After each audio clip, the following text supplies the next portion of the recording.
Bismillahirrahmanirrahim. Assalamualaikum dan selamat sejahtera.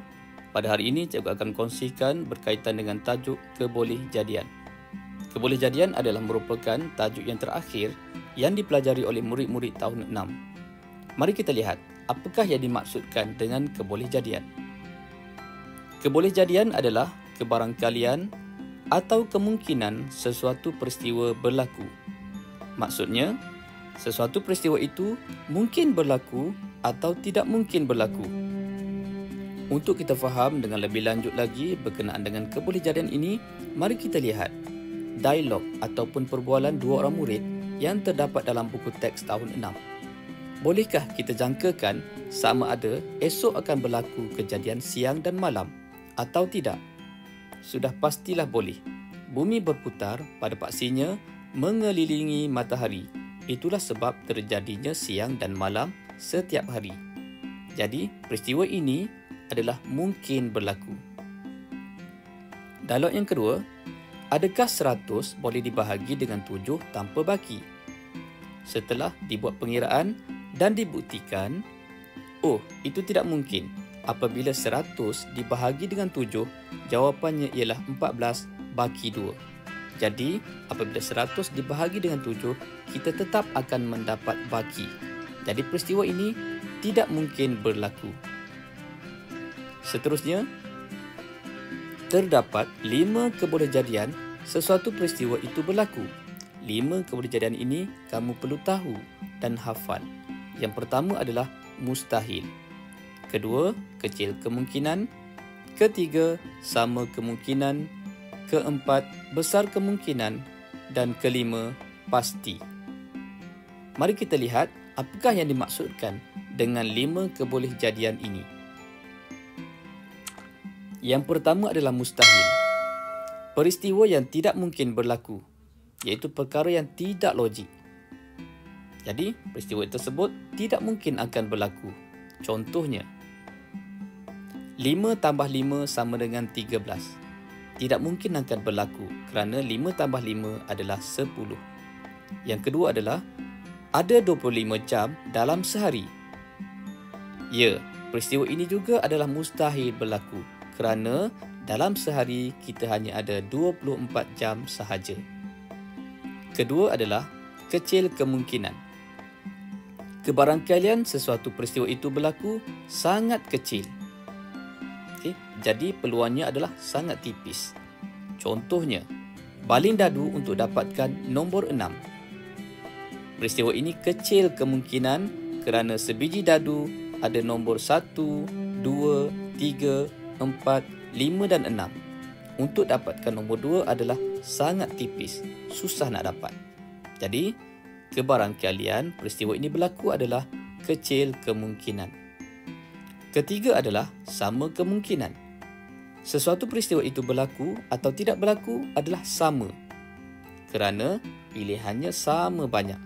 50-50, 50-50. Contohnya, dalam sebuah bekas ada 10 biji guli. Terdapat 5 biji guli biru dan 5 biji guli merah. Apakah kemungkinan diambil guli merah?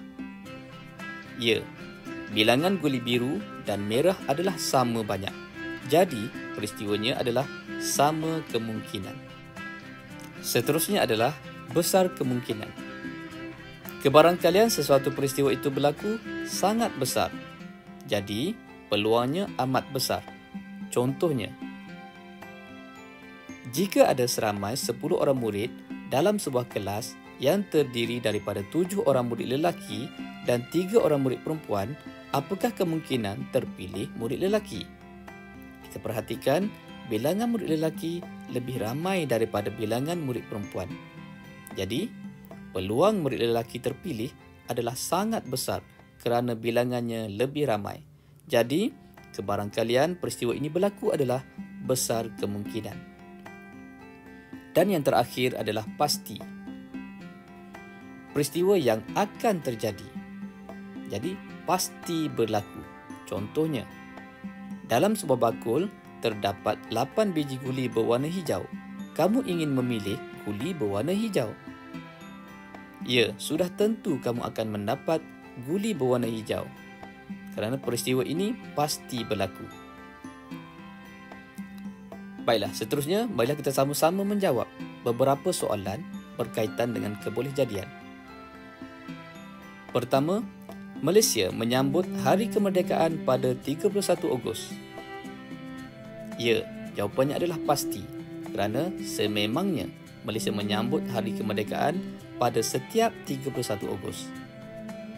Kedua, seorang perempuan yang mengandung akan melahirkan bayi perempuan.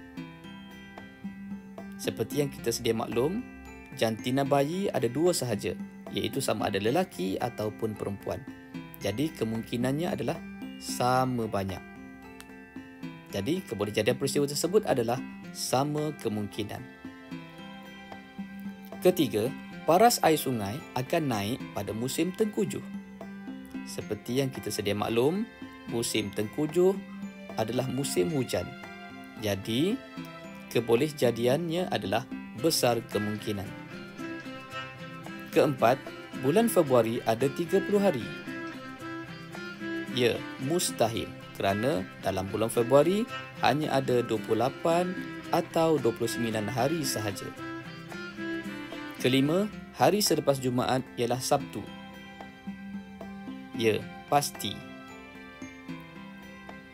Seterusnya soalan keenam, mendapat nombor genap dalam balingan dadu. Kita tahu dalam sebuah dadu ada 6 nombor. 3 daripada nombornya adalah nombor genap dan 3 daripadanya adalah nombor ganjil. Nombor genap adalah 2, 4, 6.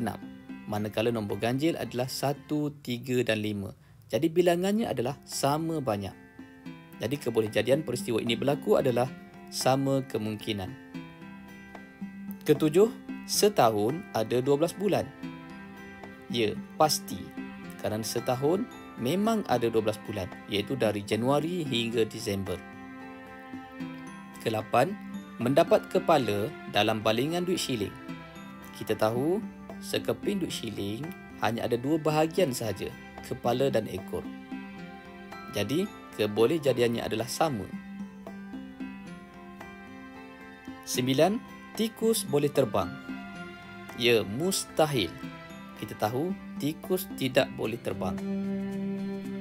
Dan ke-10, murid lelaki menyukai warna merah jambu. Jarang berlaku murid lelaki menyukai warna merah jambu. Tetapi, ada sebahagian kecil murid lelaki yang menyukai warna merah jambu. Jadi, kebolehjadian peristiwa ini berlaku adalah kecil kemungkinan. Sekian, setakat ini saja perkongsian cikgu pada kali ini. Cikgu harap kamu dapat manfaat dan kamu lebih faham akan tajuk yang kita pelajari pada hari ini. Sekian, jumpa lagi.